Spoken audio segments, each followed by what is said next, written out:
Hi, I'm Noel Bentley, and I'm the host of TEDxBearCreekPark. And today we're lucky to have with us one of our speakers. It's Johnny Trinh. He's a community engaged artist, spoken word poet, and artistic producer. How you doing today, Johnny? Hi, Noel. I'm doing well. Thanks so much for having me. It's an honor to be part. It's great to have you here today, Johnny. He's going to be one of our speakers at TEDxBearCreekPark.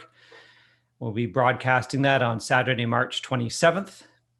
And so what I'd like you to do, Johnny, can you tell everyone something more about you? Sure, thanks. I am an interdisciplinary community engaged artist. I focus a lot on spoken word.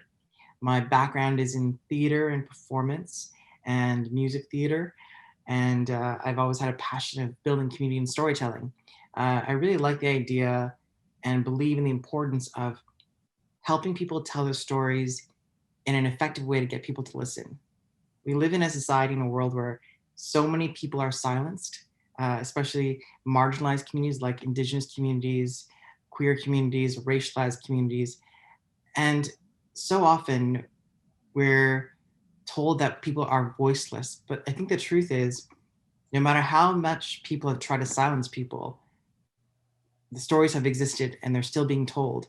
So it's our job to listen. So anyway, that seemed a bit so formal, but my passion about my work is simply telling stories in an effective way to get people to listen. Yeah. Yeah, and you started to touch on it, but could you tell us about what your idea is? Well, giving away too much or too many spoilers. What are you talking about? Well, I'm talking a lot about my experience as the artist in residence at the John Hopkins Society Pacific. This was in partnership with the Community Arts Council of Vancouver. It was such a rewarding and life-changing time to work in a space and with an organization that supports so many folks who are struggling, especially leading up to the pandemic. So I'm talking a lot about stigma and overcoming barriers and the magic of community building when we take the time to acknowledge each other. So yeah, hopefully I didn't give too much away, but they'll also be getting some art, some poetry as well. So it's definitely worth the watch. Oh, absolutely. And just so people are clear, do you want to give an explanation of exactly or how you see what spoken word poetry really is? Oh gosh, that's a really big question, but take a Got stab two at minutes. it. Fair enough. Spoken word is rooted in so many cultures and histories. Uh, I'd like to say that for a lot of spoken word, especially contemporary spoken word, definitely rooted in Black culture and Black history and Black, especially, well, we're filming this today in February, so definitely apropos to honor and recognize Black History Month. Um, but poetry is also rooted in indigeneity and oral storytelling and oral history, specifically spoken word. So I'm not sure if that was a very garbled answer, but spoken word poetry is a lot of contemporary storytelling. It's often rooted in practices of autobiographical storytelling, telling our own stories, and it really strengthens the resolve and the fortifies the idea that it's important for us to tell our own stories as opposed to having other people tell our stories, and that's happened a lot in the media. I also want to definitely honor the practices. It's not just political or traumatic stories. There's so many ways that spoken word exists through the work of Lily Allen with like dub poetry, or my mentor Sherry D. Wilson, in who's the mama of Dada, Recent Order of Canada, and the Beat Poets, and that's where my practice really comes in.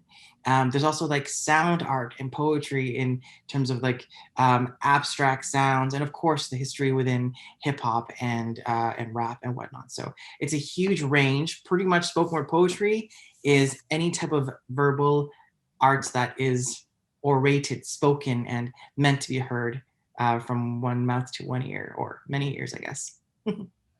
Right. And as you said, we'll be able to hear your just a little bit of what Johnny does with spoken word as well during your TEDx talk. Mm-hmm.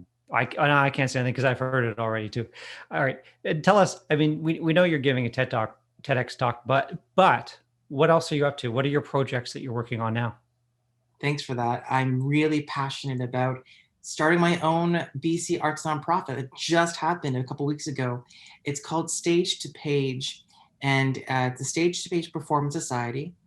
And what we do is we create online masterclass workshops that currently applies contemporary play development techniques to spoken word. And our goal is to help spoken word poets transition from performance to new mediums like publishing. What does it mean? Like from what I just said, what does it mean when the stories that I'm sharing from my mouth are translated onto a page and someone who I don't know or may identify completely differently reads them out loud? How does that translate? How do our stories move from one to another when my words are coming out of your mouth, like as it were? And the really exciting thing about that project and this new society is not just the technique we use, but who we're inviting. So we invite a panel of industry professionals. For example, I'll have an elder poet, really established poet, a publishing house, a dramaturg, theater maker, and professional actors and readers who perform the works of the poet. And so it really becomes a holistic approach of building people. I always say that it takes a community to build an artist. So this organization is really about bringing in different parts, different sectors and industries to build that community. So it's really exciting. Yeah, well, that's. I know. You just mentioned that you're getting into that, and now I learn more. It does sound very exciting. And if people are wanting to engage more with poetry, it's something that we often had to, we felt forced upon us in English class in grade 9. But now you're starting to spark something. What makes it easy for people to get into it? How can they access it? There are so many outlets right now online and in person as you move through life. If you're looking for poetry, actually, I mean, um,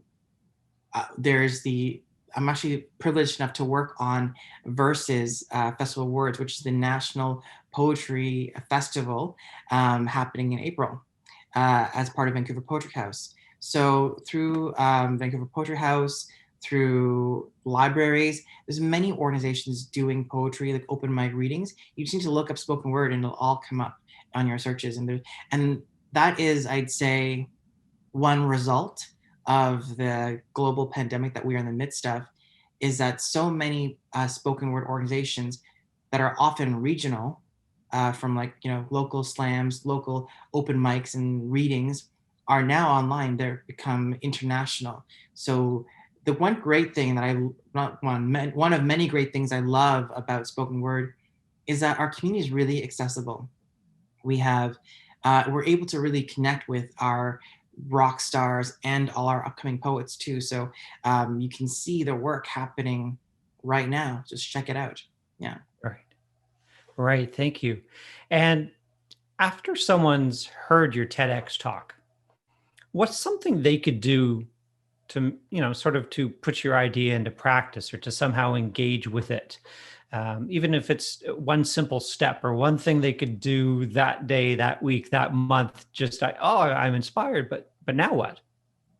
I feel like this is like a Marvel spoiler if I give it away. Oh no, okay. No, it's fine. It's fine.